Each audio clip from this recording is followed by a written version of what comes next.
At the top of a narrow mountain valley, where the road becomes a ribbon and the air feels thinner, there is a railway station that seems to be waiting for a life that never quite arrives.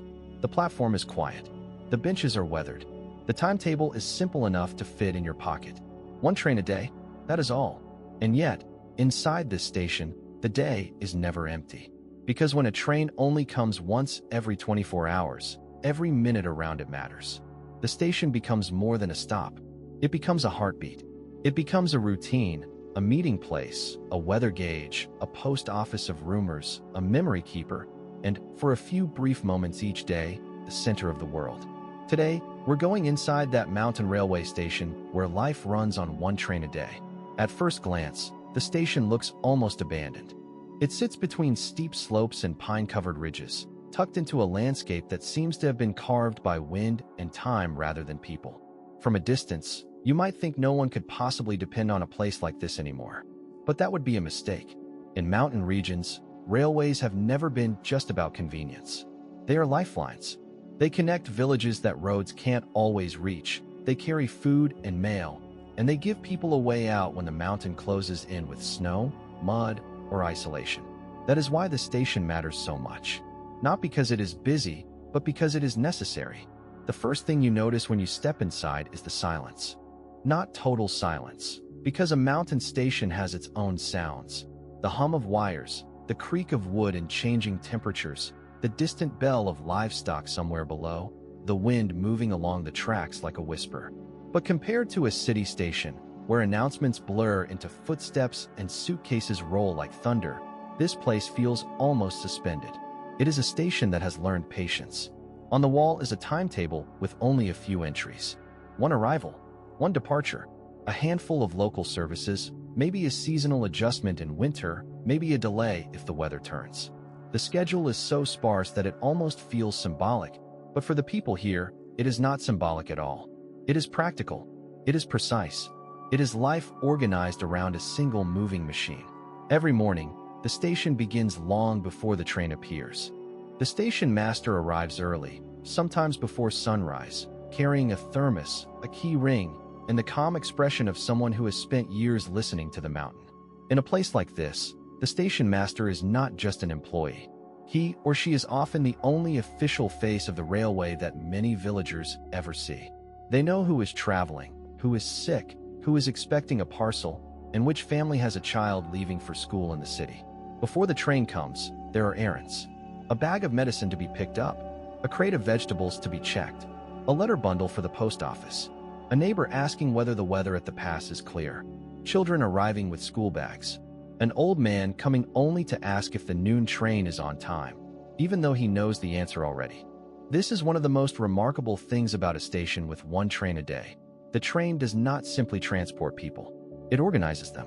It shapes the rhythm of meals, appointments, errands, and conversations.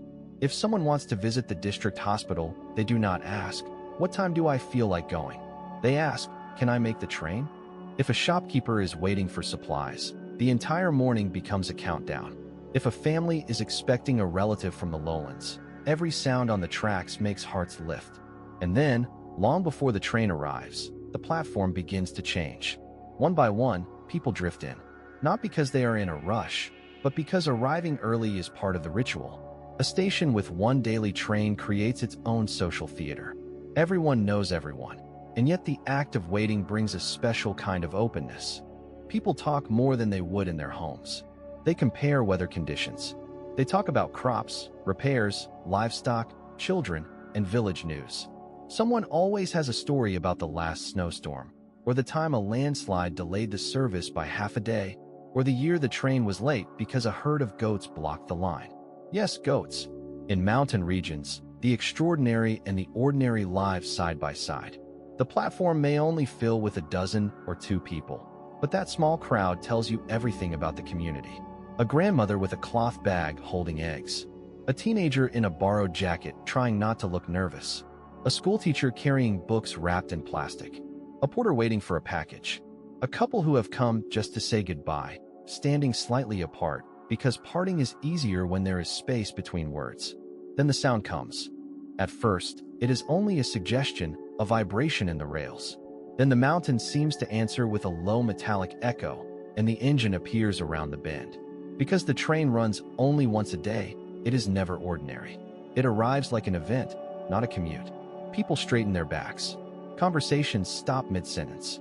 Faces turn toward the curve in the line. Even those who were pretending not to care step closer. The train does not stay long. That is the other part of the station's strange beauty. Its importance is enormous, but its visit is brief. In a few minutes, cargo is unloaded, passengers step down, parcels are handed over, and new travelers climb aboard. There is a choreography to it, learned through repetition. A station worker checks names. Someone carries a sack too heavy for an old woman. A child waves through the window. A vendor, if there is one, hands up a bag of steamed buns or boiled tea. Then the whistle sounds, and just like that, the train is gone again, pulling the valley back into its quieter self. For the rest of the day, the station returns to waiting. But waiting is not emptiness here. Waiting is work. The station is where information travels before the internet signal reaches the ridge. It is where villagers learn about road closures, visiting doctors, school holidays, and market prices. It is where strangers ask for directions and locals offer them without hurry. It is where someone may spend an hour simply because the platform has better sunlight than the village below. It is where old friendships are renewed and small favors are exchanged. And because there is only one train a day, people do not waste the opportunity to be there. If you have something to send, you send it. If you have someone to meet, you meet them. If you need news, you ask. If you are lonely, you go anyway, because a station with one train is still a place where lives intersect. There is also something deeply human about the station's relationship with time. In modern cities, trains come and go so often that one missed connection feels annoying but manageable. Here, missing the train can mean waiting until tomorrow. That changes behavior. It teaches discipline, but it also teaches acceptance. People become experts in timing, in weather, in patience. They listen to the mountain and to the clock. And the mountain has its own authority. In winter, snow can turn the station into a small island. In the rainy season, fog may roll down so thick that the tracks disappear a few meters away. The station staff check the line carefully, because on mountain routes safety is everything. A little crack in the rail, a loose slope, a blocked drainage channel, and the whole system must pause. That is why mountain railways are often built with such care.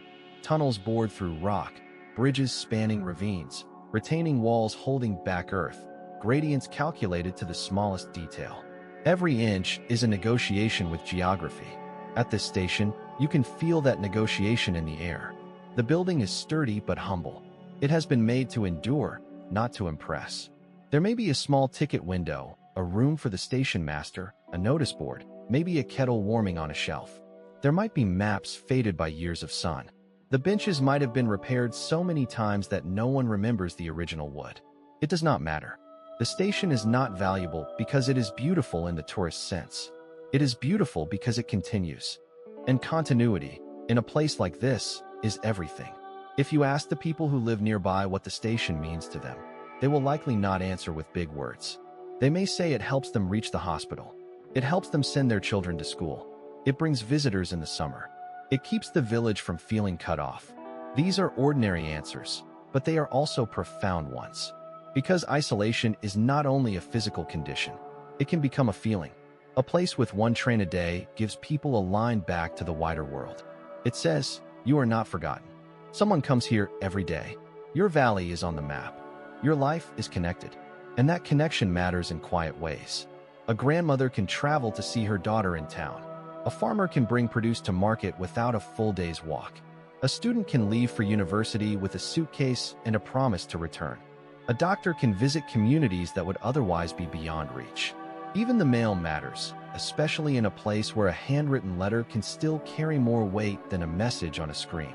By late afternoon, the station is calm again. Shadows lengthen across the platform. The station master checks the line one more time. Someone sweeps dust from the waiting room. A child who came for the train now plays near the bench, using the rails as an imaginary road. The mountains darken slowly, as if they are listening to the day cool down.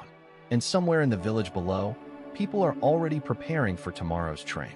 That is the strangest and most moving thing about life in a station like this. The train may come only once a day, but its presence reaches much farther than the station itself. It structures memory. It shapes conversation. It marks seasons. Years later, people will remember not just journeys taken, but the exact morning the train was late because of fog, or the afternoon a bride arrived in a white scarf, or the winter when everyone gathered on the platform just to share tea and news while waiting for the engine. A station like this is easy to overlook if you measure importance by volume, speed, or size. But if you measure it by the number of lives it touches, by the resilience it represents, and by the dignity it gives to a remote community, then it becomes impossible to ignore. Inside a mountain railway station where life runs on one train a day, time moves differently. Not slower exactly, more intentionally.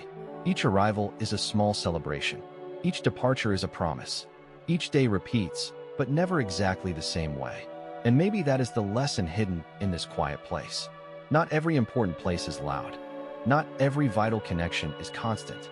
Sometimes the most powerful thread between people and the wider world is a single train, arriving once, leaving once, carrying with it the ordinary miracles of work, travel, medicine, family, and hope.